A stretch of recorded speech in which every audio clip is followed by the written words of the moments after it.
Right now, there are websites completely free, completely legal, sitting in plain sight on Google that can find someone's leaked passwords, see every device connected to their home network, pull up a website from 15 years ago, and figure out someone's email in about 10 seconds. No hacking, no dark web, no illegal software, just tools most people have never heard of. By the end of this video, you'll know exactly what these sites are, how security researchers actually use them, and just as important, how to check if your own information is exposed. Let's get into it. Quick disclaimer.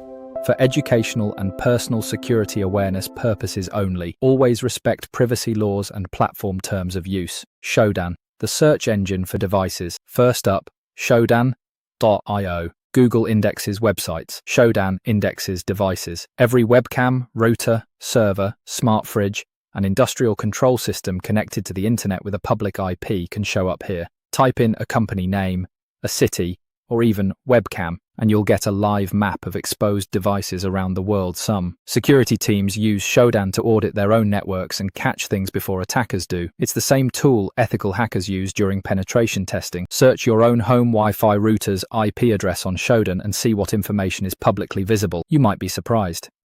This includes CCTV cameras, home routers, smart fridges, printers, company servers, industrial control systems, factories, PLCs, etc., medical instruments. If a device is connected to the internet and has a public IP address, Shodan can find it. Back in 2013, a Wired article exposed how thousands of CCTV cameras were sitting online with zero authentication, and surprisingly, over a decade later, some still are. The Mirai botnet, one of the biggest DDoS attacks in history, was built almost entirely from IoT devices left exposed with default passwords. Chapter 2. Have I been pwned? Next, havebeenpwned.com, built by security researcher Troy Hunt. It works by collecting data from breach dumps and leaked databases, so you can just type in your email or username and see if it's ever been exposed. For example, lets you type in your email and instantly see which past data breaches it showed up in Adobe, LinkedIn, MySpace, all of it. If your email shows up here, that's your cue to change passwords and turn on two-factor authentication immediately. In records, the site started small with just 5 breaches indexed at launch, including the Adobe breach that impacted 153 million accounts. Today, it holds records from billions of compromised accounts and gets around 160,000 visitors a day. Some of the biggest breaches added to HIBP include Ashley Madison, 30+ million users, LinkedIn, 164 million, MySpace, 360 million, and Tumblr, 65 million. The name comes from hacker slang. Pwned means to gain unauthorized access to a system. HIBP also has a Pwned passwords feature, letting you check if a specific password has ever leaked without sending the actual password to a server. This same tech was later adopted by Google's own password checkup feature. Chapter 3. The Wayback Machine. Archive.org's Wayback Machine lets you see what any website looked like years, sometimes decades ago. Old resumes, deleted blog posts, a company's original pricing page, even social media bios that got edited or taken down if it was ever public. There's a chance it's archived here. Journalists use this constantly to fact-check claims and track how organizations have changed their public statements over. Chapter 4. Hunter. Hunter.io scans a company's domain and shows you the email format they use, like firstname.lastname@company.com. It has 3 modes worth knowing. Domain search, enter any company website, and it shows you every email Hunter has ever indexed for that company, along with names and job titles. Email Finder knows someone's name and company, but not their email? Hunter predicts it using common patterns like firstname.lastname@company.com. Author Finder scans articles and blogs to pull the email of whoever wrote them. Every result comes with a confidence score, so you know how likely it is to be accurate before you use it. There's also a free Chrome extension. Visit someone's LinkedIn profile or a company website, and it shows you available contact info right there in a sidebar. No tab switching needed. Chapter 5. Google Dorking. This one isn't a website, it's a technique, and it's arguably the most powerful item on this list. Using operators like 1. Site to search only one domain, 2. File type, PDF to find exposed documents. 3. In title, to search page titles. 4.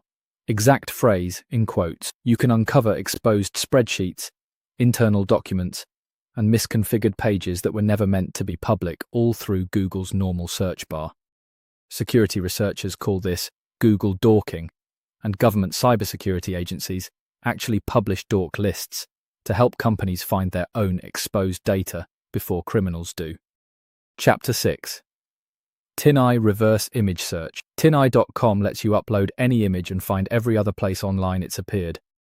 It's how journalists debunk fake profile pictures, verify whether a photo is stolen or stock, and trace when an image first appeared online, useful for spotting catfishing or misinformation. Chapter 7. Who's Lookup? Who owns that website?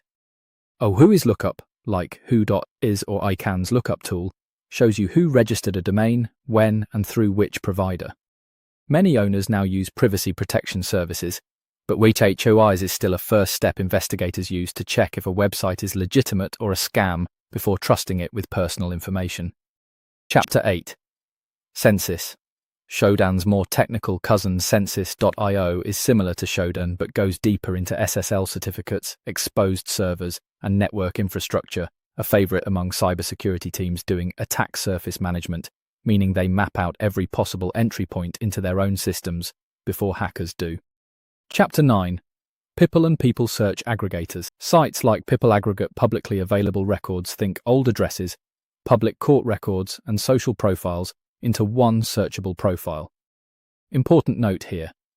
These tools pull from public records, and most reputable ones offer an opt-out process if you want your own information removed.